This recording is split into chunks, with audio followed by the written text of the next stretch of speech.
Welcome to Channel 18 News. I'm Jim Rogers. 75 registered voters in the city of Sulphur Springs cast ballots in Monday's early voting for the Sulphur Springs City Council. Places 1, 2, and 3 are on the ballot this year for the May 5th, Saturday, 7 a.m. until 7 p.m. election. Today, Tuesday, polling was open until 7 p.m. On Thursday, polling will be open from 7 a.m. until 7 p.m. The remainder of the days from now until May 1st will be open from 8 a.m. until 5 p.m. for early voting. Early voting takes place in the second floor conference room at City Hall, 201 North Davis Street. A handicapped ramp and elevator are available to assist you in going to the poll. One man is dead as of Tuesday morning, and a mother and 2 children are in critical condition following a one-vehicle accident on State Highway 19 north of Sulphur Springs and just north of the White Oak Creek bridges, according to Justice of the Peace Brad Cummings. Cummings told KSST News that as the accident was investigated, it was thought there would be 4 fatalities, but a quick work of EMS and the short distance to the local hospital was a factor in saving lives. Tim Kelty, hospital board member and resident of Northern Hopkins County, on his way to the board meeting Monday afternoon, arrived on scene and was one of the first there. He stated that the new equipment purchased recently for the Hopkins County EMS factored into the event. A Tahoe with 8 passengers traveling at approximately 70 miles per hour and pulling a small homemade trailer went off the road and flipped several times, ending topside down in 3 feet of water in a creek. Rescue efforts retrieved the 8 individuals from the wreckage, and it was thought that the 4, a man, his wife, and 2 children, were dead at the scene. However, the 4 were revived by EMS and by hospital staff locally. The man and wife were flown to Tyler, the children to Dallas to Children's Medical Center. The 2 children remain in critical condition there. The wife remains in critical condition in Tyler as of this newscast. And again, the man passed away Tuesday morning. The accident occurred between 4:30 and 5 p.m. Monday afternoon. The occupants of the vehicle were from the Metroplex. In an agreement between the District Attorney's Office and Larry Wayne Simpson, age 45, of Commerce, 8th Judicial District Court sentenced Simpson to 25 years in the Texas Department of Criminal Justice, according to Matt Harris, Assistant District Attorney. Simpson entered a guilty plea for possession of a controlled substance penalty group 1, more than 4 grams but less than 200 grams in the agreement. Simpson was the driver of an older Chevrolet passenger car that failed to stop at a designated point, a stop sign, at the intersection of Frisco Street and Main Street in Cumbie last year. Former University of Memphis Tiger and University of Tennessee volunteer basketball player Cornelius Scooter McFadden, age 35, of Memphis, Tennessee, will serve 20 years for possession of marijuana and 20 years for possession of cocaine, following his plea in probation revocation cases heard in 8th Judicial District Court Monday. The sentences will run concurrent. McFadden was arrested in June 2014 when 2.5 pounds of cocaine and 193 pounds of marijuana were found in the SUV he was driving. Monday afternoon in 8th Judicial District Court, Shelby Lynn Lyons, age 34, was sentenced to 5 years when her probation for tamper, fabricate physical evidence with intent to impair, a felony 3, was revoked. Tina Valerie Darlin Bowles was sentenced to 6 years when her probation was revoked Monday afternoon in 8th Judicial District Court. Bowles also was recently sentenced to 6 years in prison by the Wood County District Court. We had a visit from Mario Villarino, who's an extension agent, and Robert Susan, who's a member of the Master Gardeners. They to remind you about the basic home training in gardening, vegetable gardening, offered tonight at the Hopkins County Extension Office. Bob is actually the current president of the Master Gardeners, and we're excited to announce everybody that we will have an opportunity to meet the new class. We have 5 new graduates, and they're going to put a workshop with us tonight on vegetable gardening at 7 p.m. 7 o'clock this evening. That is correct, at the Hopkins County Extension Office in 1200B Houston Street. If you ever dreamed that you would like to be a master gardener or learn more about gardening, This is a great opportunity for basically anybody who might be interested or is already a seasoned gardener to actually interact with a group. We have about 25 members, ranging from decades in gardening that will be with us and can help us solve some of the challenges. So this will specifically be about vegetable gardening tonight. And Bob, you love to grow things in the garden? I do. You know that. Tell me what things you like, especially in the way of vegetables. What are you best at? This year, I've got a deal going on with A&M at Overton. It's Dr. Joe Mansabi. They have some grafted tomatoes, and I got in on the study. And one of the biggest things that's happened to them, the frost got them the other morning, so they're going to have to recover from that. And gardening is one of those things that I think we get a lot of feedback from different regionals, ways of doing things in basically in the United States. And we have a very unique situation in Northeast Texas that make us, be aware of our conditions to grow vegetables properly. And tomatoes is one of those things. It's being known by a lot of people as the king of the tomato because it is very sensitive to many things that can go wrong. I was about to call you the tomato king because you love to do that tomato growing contest. We do, and it's because that particular reason. When you're evolving in your garden skills, the tomatoes, getting a good tomato, it takes a lot of skill. It's more than just sticking in the ground and expect it to grow. So it is for the ones who love to garden, a pride and joy of their gardens. Do you think just watching the plants and seeing what works best and what didn't work is one of the better teachers too? It is, and that's what you're gonna the ones who come into the training tonight, they're gonna learn from the goods and the bads of doing it for many years. And I think a lot of people get frustrated when they try to follow a recipe or a online advice how to do it, and it doesn't work out, and they just give up or get, like I said, not very excited about it anymore. But learning from other people who have done it for many, many years successfully or failing is also very important. And that's what I think the treasure of these type of trainings will be for everybody. Is there a cost to tonight's training? We have a small fee. It's $10 to come in just to cover the expense of the cookies and the coffee. And we're going to be giving away also seedlings, plants that our guys propagated, and we have door prizes. So we have a small recovery fee just to cover the expenses of what we're going to be eating. And as is many of our extension programs that are offered to the public. That is correct. So there's another person that you mentioned when we were talking before the interview began who is pursuing a higher level of master gardening. Yes, and this is another thing that we would like to share with the community. Once they become certified volunteers, which is the Master Gardeners and Master Wellness subsets, they have an opportunity to move on into their training and certified in specialties.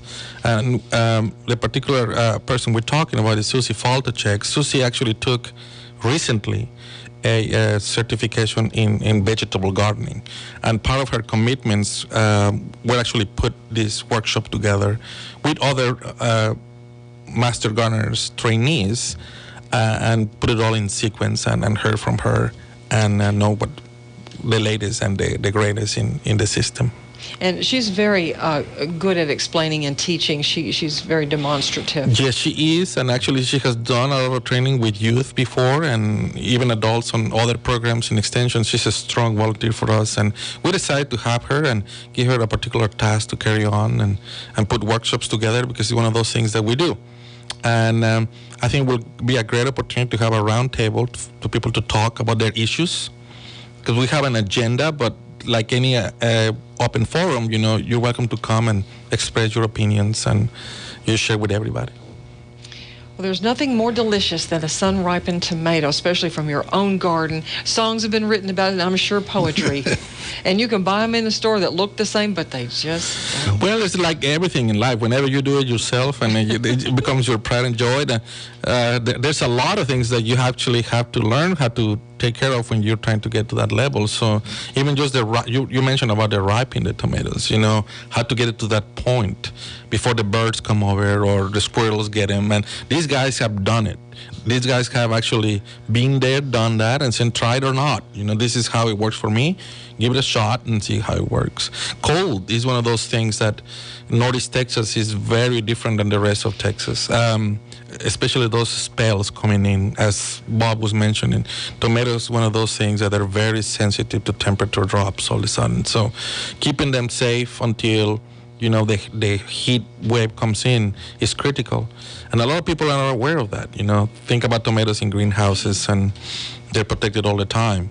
And outside in our gardens, when you have a potential early May freeze coming in, it will ruin your prospects for the year. So you need to be aware of that. And we're going to be talking about that too during the training, how to protect your plants from sudden cold freezes. Okay. Now, Bob, I know you have not always lived in Hopkins County. Is that right? This is correct. But you have embraced our climate, is that right, since you've gotten here? And you like the native plants the best? I do. That's, that's something that would be with you. In other words, if you plant annuals, you plant them every year. If you get perennials, especially native perennials, they will stay with you and stay and stay. You can move them around. You can do whatever you want. Most of the time, you're not going to kill them. The only thing that will kill them is bad weather. And we all fight with that. Mulch them down good and heavy in the winter months and take it off come spring. Usually it will be in good shape. There's some of them it doesn't matter because they're native and they're going to survive no matter what. And but I want to touch on a little something here. We're going to get a plug in. We have our Master Gardener meeting at 10 a.m. on the fourth Thursday of the month. And you guys are welcome to come. As part of also the activities that they do this Saturday, starting at 9 in the morning, we're going to have the traditional yearly plant swap when we have these guys actually coming what plant material is, leftovers from their garden. They're, pruning, mulching, whatever, and they have plants. And a lot of these people propagate a lot. I mean, they have a lot of material. And it's going to be in 744 Broadway Street. That's Bright Star Veterinary Clinic. Across the street in the parking lot. So the clinic is kind enough to open the facility so they can use the bathroom and coffee, whatever. And they're going to be there at 9 in the morning this Saturday, April the 28th. You'll get cuttings, rootings, and et cetera from seasoned gardeners. That is correct. And basically, they're just a small contribution, whatever you want to give in their little container, and you can walk away with a lot of plants. And if you have too much of something in your flower beds or garden, bring some of that and swap. Absolutely. That's what it's called, a plant swap. It is bring whatever you don't need and take something that you might want to try your hands on. We'll have indoor plants, outdoor plants. So you guys come, be a part of us. Okay. We want to see you. Okay. And questions and answers. They're gonna be all there, so they can even if you miss the opportunity tonight for some reason, you can come over during the day and to have a conversation with them and enjoy the garden season this year. Well, I was thinking that there's some poem that says hope springs eternal in the human heart, but I think gardening springs every single when winter is ending. The gardener in us wants to get out there and do something. And you see it on these people, our volunteers, you can see them already getting ready to get outside and start digging dirt and planting. Well, Bob, I know, and we have only about 3 minutes left and not near enough time for the subject of butterflies, but this is something that people are turning more and more to, butterflies and bees, to recognize their needs. They need our help. They need our help. We need theirs. The pollinators, the bees, for example, they've taken a pretty big hit over the last few years. I think they've got a little insight on what's going on with them. But we need them to pollinate our crops so we can produce. The byproduct of that is honey, and most folks like it. Cook with it and all, So it's a give and take situation where that people sometimes don't recognize that how important these are. And sometimes you see it, if you don't have a healthy pollinator population going on, even your garden might not be as productive as you need. You might have to do your own pollination. And that is quite a significant task if you don't have them around. And I think that's what the natives kind of wrap around very well, because they will maintain that population when you don't have them in your garden. Okay. They will be flowering for them, so they visit your garden, and they can help you later on. Well, there's a whole other subject and a whole other interview that would be involved in what people need to do right now. If you can recognize the plant milkweed, and if you don't mind it staying on your property a little longer than you would like to mow it down, please let it. You can start a tiny little initiative yourself on your own place, or ask your neighbor to leave the milkweed up a little while this is the time. Right. Yeah, and there's particular plants for particular butterflies, and the one we're talking about is, of course, the monarch, and that's probably the most common one. But they all play a significant role in the lifespan of butterflies. So. Okay. Absolutely, and I think the best thing to do is to talk about it, just like we're doing today. Learn from each other, learn to recognize the plant, what is that important, and then respect we can. There's much information, of course. I know you love to be on the internet, Bob, and we utilize that, and we learn so much that way. And so just easily look around and find out what you can do personally. And a critical part, we always talk in extension, is to make sure that you use resources nearby, local, in Texas or Northeast Texas, because the condition might be completely different up north in the United States than it is in the south, just because the weather, and because the importance of the pathway. We are in the pathway of migration, so we play a significant role in maintaining that population going south. We need to get to know that. Basic home vegetable gardening training tonight at 7 at the Extension office, and you will learn a lot, and the Hopkins County Master Gardeners will present this, which Bob is a member of. He's the current president, actually. President. Yeah. You will also see him and others this Saturday at the plant swap. Everyone can come to that wants to at Bright Star Vet, which is across from Brookshire's. Let's say 9 to noon. 9 to noon. Get there early for best selection. Yes. That is correct. And learn from everybody. Thank you both for what you're doing for us here in Hopkins County. You're welcome. Hope to see everybody around. Here's Don Julian with sports. Wildcats football coach Greg Owens put out some more information on spring football this week. It begins next Monday and will run Monday through Friday for 3 weeks. It ends with a spring game tentatively set for May 18th. Coach Owens says all the dates for spring ball are tentative due to other events and activities. He said the Wildcats will have 2 opportunities to work out each day.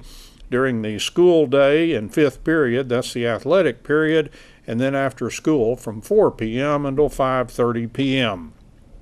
Coach Owens says most days the players will be doing fundamental work during the athletic period and full pads after school for scrimmaging and situational work.